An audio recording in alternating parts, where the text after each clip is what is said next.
Yun po.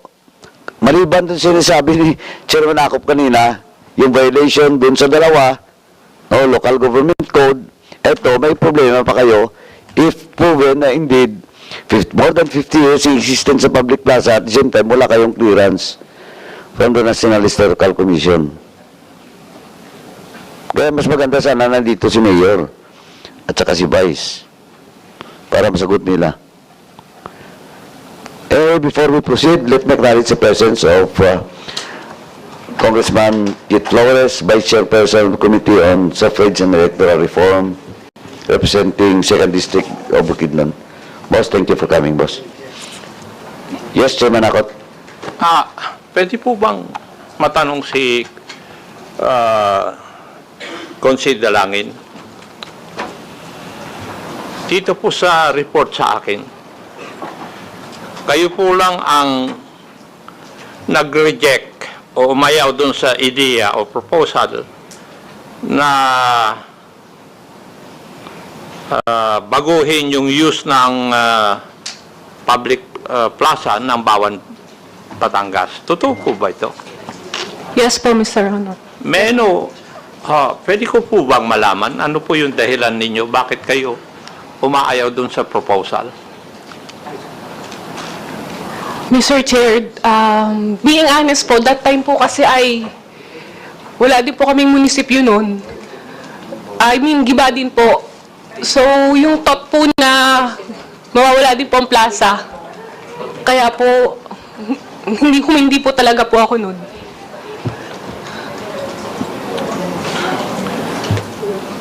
So, wala na po kayong munisipyo, wala pa kayong plaza. That time po. Opo.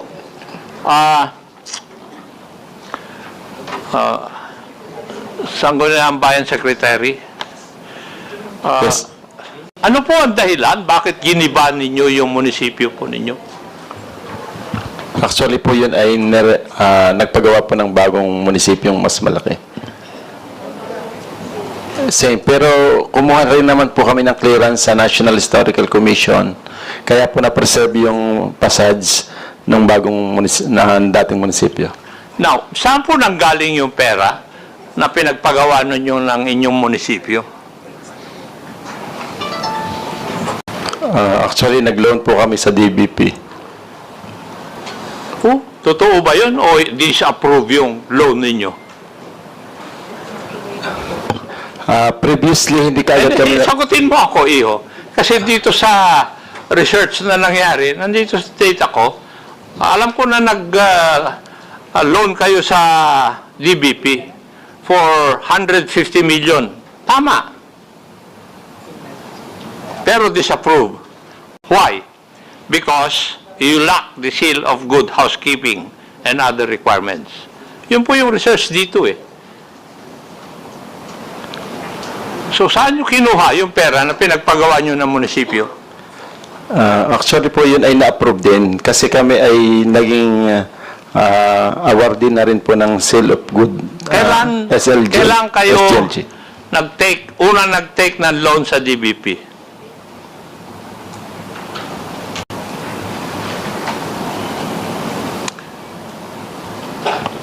Hindi ko po matandaan yung date. Kailan na-approve yung loan ninyo na sinasabi mo kung totoo man yun? Remember that you're under oath. Pag mapatunayan ko na hindi ka nagsasabi, ikukulong kita. Narito po aming municipal accountant, mas alam po niya yung record regarding our financial statement. Ay, Financial record. kayo po ang tinatanong ko eh. Alam ko po yun ay na-approve. Yung exact date lamang po ang hindi ko maalala. Yung accountant, Your Honor, wait, pwede ka pong, chine-check ko lang po yung record ka pa. Kung ano. COA, did you look into this also? No. No, Your Honor. We just focused on the issues forwarded to the fraud audit team, Your Honor.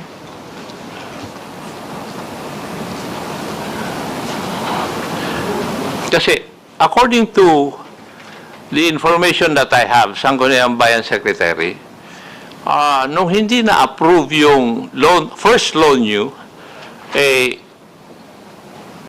doon kayo pumunta sa COMNET. No po, Your Honor. No. No. Yes po, kasi previously nga po hindi na-approve, pero after ng makomply namin yung requirements, ay na-approve din po yan later. Later dates nga lang po, kaya medyo nagtagal na hindi napatigil ang paggagawa. Okay. Thank you. Can you, SB, can you provide this committee yung agreement between COMNET and the local government unit of Bawan, Batangas regarding yung use ng kwan ng yung list ninyo sa pag-list ninyo ng public plaza? Okay po, ipoprovide po namin. Yes. I do not know if kwan.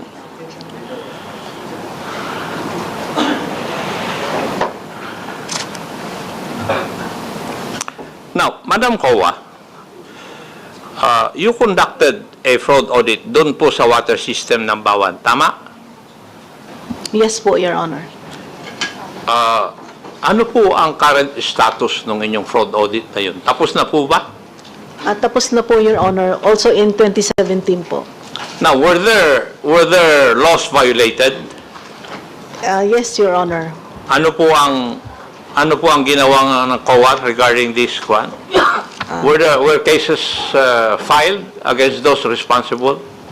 We issued, of course, the notice of disallowance, indicating all the persons responsible. At the same time, we forwarded the fraud audit report to the Office of the Ombudsman for the filing of appropriate charges which was received. The report on the Bawan Waterworks System audit was received by the Office of the Ombudsman on December 20 po, 2017. 2017. Yes, Your Honor. So, na-file pala yung report ng kwan ng 2017, yung water system. Now, regarding po dito sa Bawan Plaza, you also conducted a fraud audit, tama po? Tama po. Natapos nyo rin po lahat. Natapos po rin namin noong May 25, 2017 yung fraud audit report and was forwarded to the Office of the Ombudsman and received by the Office of the Ombudsman on July 20, 2017 po.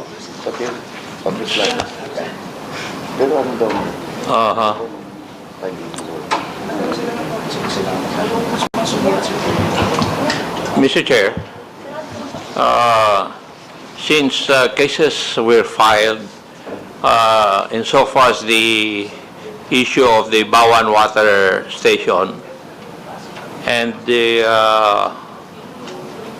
Bawan Plaza were already filed with the Ombudsman, may I move that we write a letter to the Ombudsman asking ano po yung current status ng mga kaso kung meron man na i-file tungkol dito po sa report ng COA regarding these two issues. So, Second, Mr. Chair. second, Mr. Chair. Before the chair rules on that motion, just for the information of the members and the resource persons, and that includes the COA, we have already sent a communication to Ombudsman. And the Ombudsman has already replied to this committee, to the chair, na yung Bawan Water System, tsaka yung sa public plaza, ulit na rin na lang po yung communication from the Ombudsman.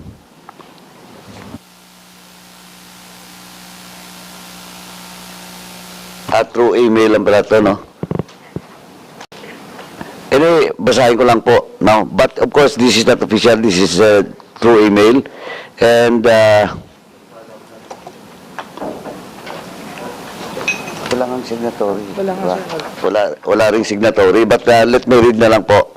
And siguro, Chairman Akop will just amend the motion that was made and duly seconded by Rep. Flores. Good day. This is dated... Ano bang date nito? Wala. February 5. No? Yung reply ng COA. Good day. This refers to the letter of the Honorable Chairperson, the Committee on Public Accounts, requesting information update on the fraud audit reports forwarded by the Commission on Audit to the Office of the Ombudsman. Said reports involved the lease of public land by the Municipality of Bawan, Batangas to a private entity.